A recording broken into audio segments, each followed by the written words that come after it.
আসসালামু আলাইকুম সবাইকে আরও একটি নতুন ভিডিওতে স্বাগতম জানাচ্ছি। আমার নতুন ভিডিওতে আজকে আমরা দেখব কিভাবে ম্যাথ সলিউশন করা যায়। প্রদত্ত প্রশ্ন থেকে কিভাবে খুব সহজে ম্যাথ সলিউশন করা যায়। প্রদত্ত প্রশ্নের মধ্যে উল্লেখ আছে জনাব আকমল নামক একজন ব্যক্তি, তিনি 5 বছর পর জীবন বীমা করবেন। তাহলে এখানে 5 বছরটা হচ্ছে এন এর মান, অর্থাৎ মেয়াদের মান। এই 5 বছর পর জীবন বীমা করবেন এবং জীবন বীমা কোম্পানি থেকে 10,000 টাকা পাবেন। তার মানে হচ্ছে এই 5 বছর পরে গিয়ে পাবেন, এখনও পর্যন্ত পায় নাই। তাহলে যে টাকাটা ভবিষ্যতে পাবে সেই টাকাটাকে আমরা বলি ভবিষ্যৎ মূল্য এফবি। যেহেতু এখানে পর বলা আছে, বছরের পর যদি পর বলা থাকে তাহলে ধরে নিতে হবে যে মূল্য যেটা দেওয়া থাকে সেটাই হচ্ছে ভবিষ্যৎ মূল্য। এরপরে আমাদের সুদের হার বলা আছে 12%। তাহলে সুদের হারকে আমরা জানি আই সমান সুদের হার। মাসিক বাট্টাকরণে এখানে মাসিক থাকার কারণে অবশ্যই এম এর মান আসবে, চক্রবৃদ্ধিকরণের মান আসবে।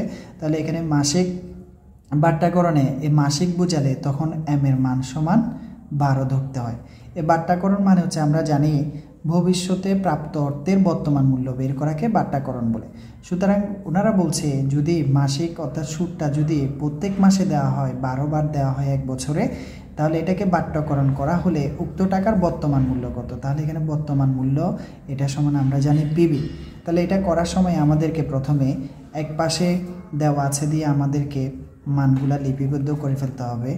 দেওয়া আছে আমাদের এখানে এফবি এর মান ভবিষ্যৎ মূল্য সমান 10,000 টাকা, এটা লিখে ফেলতে হবে। তারপরে আমাদের এখানে দেওয়া আছে বছর এন সমান 5 বছর, এটাও লিখে ফেলতে হবে। এরপরে আমাদের মান দেওয়া আছে সুদের হার আয় সমান 12%, এটাকে আমরা একটু করে ভেঙে নিব 0.12। তারপরে যেহেতু বাট্টাকরণের কথা বলছে মাসিক, তাহলে মাসিক বাট্টাকরণ হলে এম এর মান আসে এম সমান 12। যেহেতু প্রত্যেক মাসেই পাবে, সে 12 বার করে সুদ পাবে। তাহলে সুতরাং আমাদেরকে বর্তমান মূল্য কত সেটা বের করতে হবে। যেহেতু বাট্টাকরণ উল্লেখ আছে, বাট্টাকরণের সংজ্ঞায় বলে আছে যে বাট্টাকরণ সমান আমরা জানি যে ভবিষ্যতে প্রাপ্ত অর্থের বর্তমান মূল্য নির্ণয় করার প্রক্রিয়াকে বাট্টাকরণ বলে। তাহলে এই বর্তমান মূল্য বের করার জন্য আমাদেরকে এখানে লিখতে হবে আমরা জানি বর্তমান মূল্য পিবি সমান, তাহলে এটাকে এফবি উপরে থাকে 1 প্লাস আই যেখানে থেকে সেখানে এম ধারা ভাগ এবং হোল টু দি পাওয়ার আবার এনকে এম ধারা ভাগ। অর্থাৎ সুদের হার যেহেতু 12 বার পাবে, 12 বার হলে প্রত্যেক মাসে কতবার পাচ্ছে সেটা বের করার জন্য আই দিয়ে এমকে ভাগ করা হয়। এবং 5 বছরে যেহেতু 12 বার করে পাবে, সেহেতু 5 বছরে মোট কতবার পাবে মোট বের করার জন্য আমাদেরকে এনকে এম দ্বারা গুণ করতে হয়। তাহলে এখানে আমরা এফবির মানটা বসাই দিতে পারি। তাহলে 10,000 1 প্লাস আই এর মান হচ্ছে 12% বলছে, সেজন্য 12। তারপরে এটাকে 12 দ্বারা ভাগ এবং 5 বছর বলছে, সেটা 5 বছরে মোট 12 বার, প্রত্যেক বছরে 12 বার পাইলে 5 বছরে কতবার পাবে সেটা বের করে নিতে হবে। তাহলে এখানে আমরা একটু যদি ক্যালকুলেটর নিই, তাহলে ক্যালকুলেটরে আমাদেরকে প্রথমে যে মানটা বসাতে হবে সেটা হচ্ছে এই ভাগের কাজটা আগে করে নিতে হবে।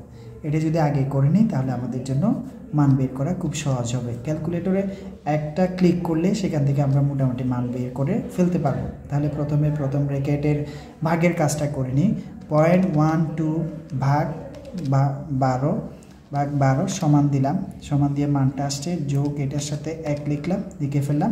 এরপরে হোল টু দি পাওয়ার এই মানটার সাথে 12 দিয়ে গুণ করলে 5 12 60, তাহলে 60 দিয়ে হোল টু দি পাওয়ার করলাম, মান আসছে 1.81।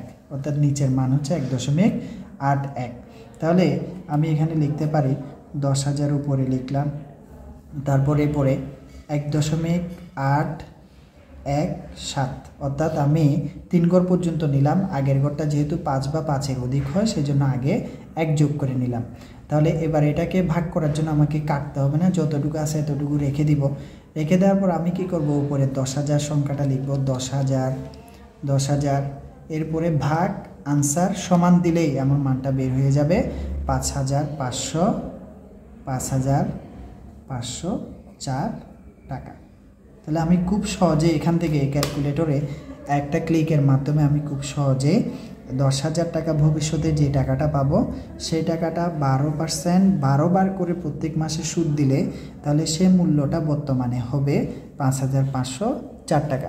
আশা করি সবাই বুঝতে পেরেছো। ধন্যবাদ সবাইকে।